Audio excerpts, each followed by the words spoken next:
first phase of the India-US bilateral trade agreement is now nearing closure, and it could finally lower the steep 50% tariff imposed by the Trump administration on Indian goods. Officials say the US has also levied 2 sets of 25% penalties on Indian exports, partly linked to India's purchase of Russian crude.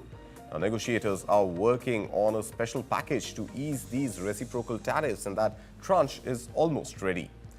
Remember, 6 rounds of talks have already taken place, and New Delhi says resolving the 25% penalty is essential. Without it, the deal would have no meaning. Meanwhile, India's state-run oil companies signed a 1-year LPG import deal with the US for 2026. And this is being seen as a part of a broader push to balance trade.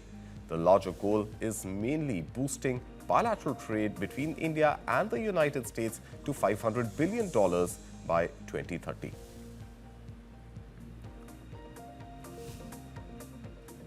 And moving on now to data coming in from exports for the month of October, and that data is not looking too good. India's exports have fallen sharply in the month of October, contracting almost 12% to $34.38 billion, hit hard mainly by high US tariffs, even as the country's trade deficit soared to a record $41.68 billion, driven largely by surging gold imports.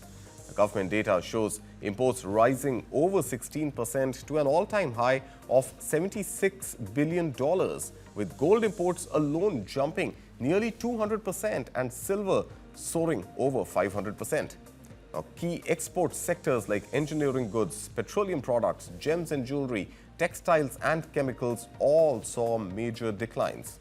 Commerce Secretary Rajesh Agarwal said India is holding its ground despite global headwinds, but attributed some of this drop to a strong base effect. Exporters warn the widening gap reflects slowing global demand and escalating costs, urging faster support measures and easier credit. Meanwhile, services exports offered some relief, rising to $38.5 billion in the month of October.